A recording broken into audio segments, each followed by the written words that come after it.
5 قسم کے کام ایسے ہیں جو اللہ کے بندوں پر فرض ہیں خالصتاً، کس کے لیے؟ اللہ کے۔ نمبر 1 نماز۔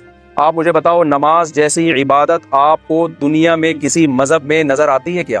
جس میں آپ دانت صاف کریں، لباس کو پاک کریں، ٹائمنگ بھی کتنی بہترین، صبح صبح آپ اٹھیں، جس بہانے مسلمان کو صبح اٹھنا پڑتا ہے، میڈیکلی دیکھا جائے کوئی انگلی اٹھا سکتا ہے اس کے اوپر؟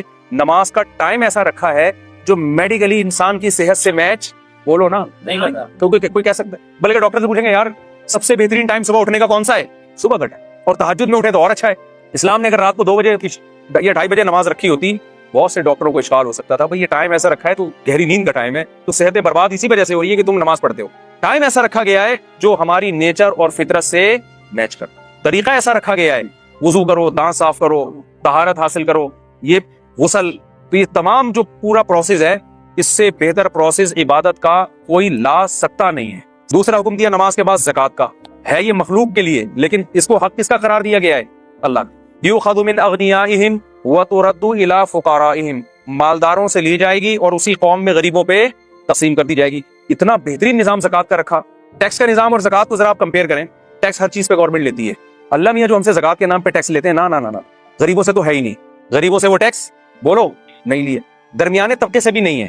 3 قسم کے طبقے ہیں اسلام میں، ایک مالدار جن سے زکوٰۃ لی جاتی ہے، دوسرا غریب جن کو زکوٰۃ دی جاتی ہے، تیسرا درمیانی طبقہ کہ نہ لی جائے گی اور نہ ان کو دی جائے، نہ یہ غریبوں کی کیٹیگری میں آتے ہیں کہ زکوٰۃ لے لے، اور نہ اتنے مالدار ہیں کہ ان سے زکوٰۃ لی جائے۔ پھر جن مالداروں سے لی جاتی ہے اس میں کتنی آسانی رکھتی، اس مال میں لی جاتی ہے جو بڑھنے والے اموال ہیں، آپ کے استعمال کی چیزوں پہ زکوٰۃ، کیونکہ گاڑی ایسے نہیں ہے 1 سے 2 ہو جائے گی، گھر ایسا نہیں ہے آپ رہ رہے ہیں تو 1 سے 2 ہو جائے، تجارتی مال پہ جو بیچنے کے لیے خریدا ہو، جو چیزیں بیچنے کے لیے خریدی جاتی ہیں وہ 1 سے 2، 2 سے 4، 4 سے 8، تو اللہ نے کہا ان میں گروتھ ہے، لہذا ان میں سال میں صرف ایک دفعہ 2.5% تم نے میرا حق مجھے دینا ہے، اور دینا کس کو ہے؟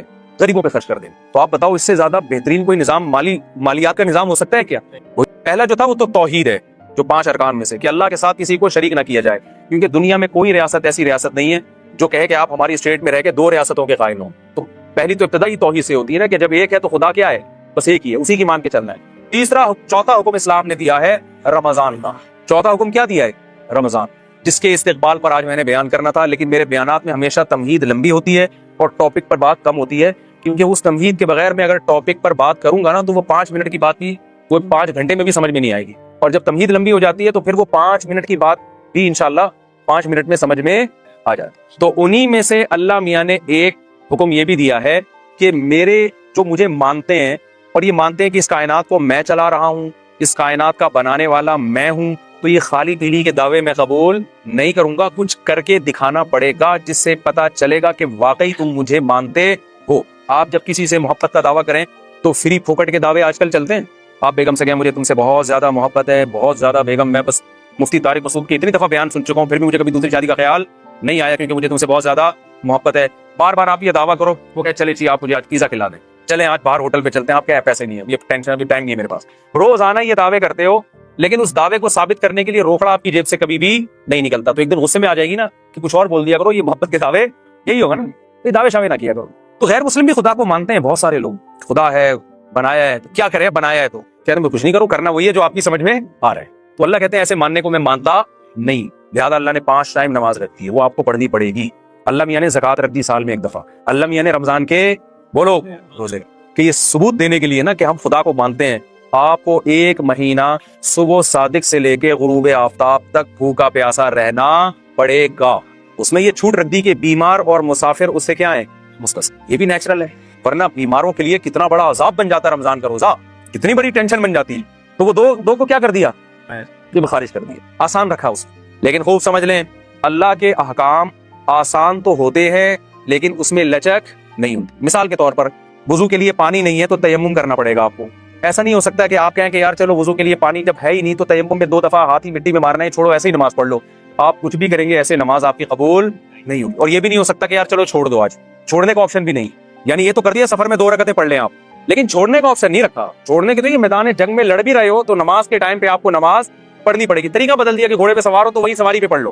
اس سے پتہ چلتا ہے کہ اسلام کے احکام میں آسانی ہے جتنی اللہ نے ڈال دی، اس کے بعد نو کا آپشن آپ کے پاس نہیں رہتا۔ ہمارے ہاں بہت سے لوگ رمضان میں یہ کرتے ہیں کہ جی چونکہ اللہ نے مسافروں کو چھوٹ دے دی ہے, بیماروں کو چھوٹ دے دی ہے, اس سے خود یہ نتیجہ نکالنے لگتے ہیں اس کا مطلب اللہ بڑا غفور رحیم ہے, کوئی ٹینشن ہو تو چھوڑ سکتے ہیں آپ. نا نا نا نا نا نا, سفر اور بیماری کے علاوہ اب چھوڑنے کا آپشن آپ کے پاس نہیں. شدید ترین گرمی ہے, نہیں چھوڑ سکتے. آپ مزدور ہیں, آپ نے دوپہر گرمی میں کنواں کھودنا ہے, تو بھی آپ رمضان کا روزہ نہیں چھوڑ سکتے. یہ اس عذر کو عذر مانا نہیں گیا ہے. لوگ اکثر ہم سے پوچھتے, گرمی کے روزوں میں خاص طور پہ زیادہ پوچھا کرتے تھے کہ ایک مزدور دوپہر کو کدال چلاتا ہے, کنواں کھودتا ہے, وہ تو ناممکن ہے کہ رکھے وہ روزہ, وہ تو مر جائے گا پیاس سے. میں اس سے کہتا تھا بھائی یہ چونکہ میرا مذہب میں بنایا ہوا دین تو ہے نہیں, ہوتا تو اسمبلیوں میں تو قانون ہو جاتا ہے نا کہ یار یہ تھوڑی پبلک کو ٹینشن ہو رہی ہے. دیکھو رسول اللہ صلی اللہ علیہ وسلم کے دور میں خاتون آئی, انہوں نے کیا کہ یا رسول اللہ میرے شوہر نے مجھے ایسے الفاظ بولے ہیں جس سے زمانے جاہلیت میں یہ سمجھا جاتا تھا کہ طلاق ہو گئی ہے, حالانکہ وہ ایسا نہیں تھا, زہار جسے کہتے ہیں. تو نبی صلی اللہ علیہ وسلم نے فرمایا میں تمہارے لیے کوئی رخصت نہیں پاتا, طلاق ہو گئی ہے, بیوی حرام ہو گئی ہے نا. تو وہ عورت اللہ سے دعائیں مانگتی رہی, دعائیں مانگتی رہی, دعائیں مانگتی رہی. آسمان سے وہی نازل ہوئی کہ ان الفاظ سے طلاق نہیں ہوتی بلکہ کفارہ دینے سے کفارہ دے دیں گے تو نکاح ان کا باقی ہے. اس سے ہمیں کیا پتہ چلتا ہے کہ رسول اللہ صلی اللہ علیہ وسلم نے اس خاتون کو یہ نہیں کہا میں مشورہ کر کے قانون چینج کر دیتا ہوں, تمہاری ٹینشن مجھ سے دیکھی نہیں جا رہی تو میں صحابہ کو بلاتا ہوں, ایسا کرتے ہیں ہم کچھ اس پہ غور و فکر کر کے سوسائٹی کے حساب سے اس کو ذرا طلاق کے حکام میں کچھ چینجنگ لے آتے ہیں. نا نا نا نا, اللہ میاں نہیں چینج کر دیا تو ہو گیا, خود سے نہیں ہوتا. تو خوب سمجھ لیں مفتی کا کام لوگوں کو اللہ کا قانون بتانا ہے, سوسائٹی کے حساب سے چینج کر کے اس کو ایسا بنا دینا کہ اس میں سوسائٹی اس کو قبول کر لے. یہ مولانا صاحب کے بولے نا, یہ نہیں بس میں نہیں. لوگ ہم سے پوچھتے ہیں نا 3 طلاقیں دے کے بہت پوچھ رہے تھے, کوئی گنجائش نہیں تھے بھائی, ہمیں تو وہ رو رہے ہوتے ہیں, بلک رہے ہوتے ہیں, بھائی ہمارا تو ہم تو پیغام پہنچا دیں گے, اللہ میاں نے جب آپشن رکھا ہی نہیں ہے تو ہم کیا کریں. آپ ابھی اللہ میاں سے جا کے لڑ لینا قیامت کے دن. تو یہاں بھی یہی مسئلہ ہے کہ اسلام نے نا روزہ چھوڑنے کا آپشن بیمار اور مریض کے علاوہ کسی کے لیے نہیں رکھا. اب لوگ کہہ رہے ہوتے ہیں مزدور بیچارہ کیا کرے, تو ہم اس سے کہتے ہیں کہ دیکھو ہمیں اسلامی قانون میں یہ ملتا ہے کہ مزدور اگر صحت مند ہے, سفر میں نہیں ہے, تو ملازمت تو سب کی الگ الگ ٹائپ کی ہوتی ہے نا. کوئی ایئر کنڈیشن میں بیٹھ کے جاب کرے گا, کوئی جناب گڑھا کھودے گا. تو اب ایسا کوئی اسلام نے معیار نہیں رکھا کہ جس کو 1 گھنٹہ مزدوری کرنی ہے تو وہ روزہ چھوڑ سکتا ہے, جس کو 2 گھنٹے کرنی ہے یا آدھے گھنٹے کرنی ہے وہ نہیں. ایسا کچھ نہیں ہے, سب کے لیے برابر ہے.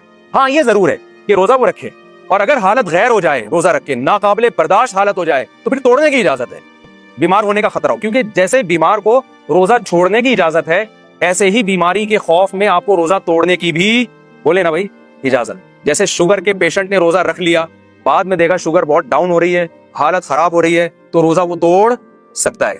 تو اب یہ شوگر کے ساتھ خاص نہیں ہے. مزدور کو اگر یہ خطرہ ہو گیا کہ مجھے پیاس اور اتنی زیادہ لگ رہی ہے کہ میں نے اگر روزہ نہیں توڑا تو میں بے ہوش ہو جاؤں گا یا خدا نخواستہ مر جاؤں گا یا میرے شوگر لیول ڈاؤن ہوگا جس سے کوئی بھی بیماری ہونے کا خطرہ ہے, تو جب اس کا یہ خیال اور غالب گمان ہو کہ ایسا ہو جائے گا تو ایسی کنڈیشن میں اسلام اس کو روزہ توڑنے کی اجازت دیتا ہے. تو علماء کہتے ہیں جو کوئلے کی کان میں کام کرتے ہیں نا, روزانہ روزہ رکھیں گے اور روزانہ حالت غیر ہونے پر روزہ توڑیں گے, کیونکہ چھوڑنے کی دلیل نہیں ہے, توڑنے کی ہے. بہت مشکل ہے بات سمجھانا, میرا خیال نہیں آ رہی سمجھ. ہمارے غامدی صاحب نے تو فتویٰ دے دیا کہ کل آپ کا پیپر ہے تو بھی آپ روزہ چھوڑ سکتے ہیں. تو میں مقصد غامدی صاحب پہ رد کرنا نہیں ہے, مقصد یہ کہ اس قسم کے بھی اسکالرز مارکیٹ میں آ رہے ہیں, تو یہ قانون کو آپ اسلام کے چینج نہیں کر سکتے, جیسا ہے ویسا ہی رہنے دینا پڑے گا. تو آپ کے پاس گرمی کی شدت کی وجہ سے, جاب کی وجہ سے, پڑھائی کی وجہ سے, پیپر کی وجہ سے روزہ چھوڑنے کا آپشن نہیں ہے, اور توڑنے کا بھی پیپر کی وجہ سے نہیں ہے, توڑنے کا بیماری کی وجہ سے ہے. سمجھ میں آ رہی بات کی نہیں آ رہی؟ تو اب مجھے ایک بات بتاؤ, جلدی سے بات کو ختم کرتا ہوں میں, کہ اللہ میاں نے یہ جو رمضان کا ہمیں دیا ہے نا, یہ بھی بڑا خاندانی حکم ہے. یہ بھی لگتا ہے کہ یہ اللہ ہی کا بنایا ہوا قانون ہے, کسی انسان کا بنایا ہوا قانون نہیں. ایک دور تک ہم سنتے رہے, میں بچپن میں ڈاکٹروں سے سنا کرتا تھا کہ ہمیں ہر تھوڑی دیر میں نا کچھ کھانا چاہیے, ایک دم پیٹ بھر کے نہیں کھانا چاہیے. مجھے شروع سے یہ بات میری کھوپڑی میں نہیں آتی تھی, یہ نیچر کے خلاف ہے. ڈاکٹر صاحب کے پاس گئے, میرا پیٹ خراب ہو, انہوں نے کہا, ڈاکٹر صاحب نے کہا کہ دیکھیں تھوڑا سا کھائیں دھونے والے, پھر آدھے گھنٹے بعد پھر تھوڑا سا کھائیں, 2 یا 3 جتنے افورڈ کر سکیں, پھر تھوڑا کھائیں. میں نے کہا ڈاکٹر صاحب ہماری بکری کو تو میں نے اس اسٹائل میں دیکھا ہے, کبھی کسی انسان کو میں نے اس طرح کھاتا ہوا نہیں. اگر یہ نیچرل ہوتا تو سب سے پہلے محمد صلی اللہ علیہ وسلم کا طریقہ ہوتا, جو اللہ کے پیغمبر تھے. آپ کا کوئی کام نیچر کے خلاف نہیں تھا. وہاں تو 2 کھانے ملتے ہیں, ناشتہ بھی نہیں ملتا ہمیں, بک رہتا ہوں عشیہ. آپ صلی اللہ علیہ وسلم دوپہر سے پہلے کھایا کرتے تھے صحابہ کے دور میں, اور مغرب کے بعد کھایا کرتے تھے. یہ 2 ٹائم تھے کھانے کے. ناشتے کا لفظ عربی ڈکشنری میں آپ کو نہیں ملے گا, حالانکہ عربی بڑی فصیح اور بلیغ زبان ہے. فطور جو آج عربی میں ہے یہ جدید عربی میں ہے, فطور ناشتے کو کہتے ہیں. قدیم عربی میں ناشتے کا لفظ بولیں نہیں. بلکہ میں اور آپ کی جنرل نالج کے لیے ایک بات بتاؤں, انگریز کے بر صغیر میں آنے سے پہلے آپ کو اپنے باپ دادا کی ڈکشنری میں بھی ناشتے کا لفظ نہیں ملے گا. یہ انگریزوں نے ناشتہ متعارف کروایا ہے. سمجھ میں آ رہی ہے بات کہ نہیں آ رہی؟ تو یہ تھا ہی نہیں, یہ مسلمانوں میں آیا گوروں کے آنے کے بعد ہے. چائے بھی, سگریٹ بھی, گٹکے بھی, پان بھی, یہ ساری چیزیں یہ انگریزوں کے آنے کے بعد آئی ہیں, ورنہ مسلمان کلچر ان تمام چیزوں سے کیا تھا, پاک تھا. وہ جانتے ہی نہیں تھے یہ کیا ہو. تو چائے پیے, میں بھی پیتا ہوں, میں یہ نہیں کہ چھوڑ دیں آپ, پیے نہ پیے وہ آپ کا ہیڈیک ہے. بتانے کا مقصد یہ کہ یہ ساری چیزیں یہ بعد میں آئی ہیں, یہ ہمارا کلچر نہیں ہے.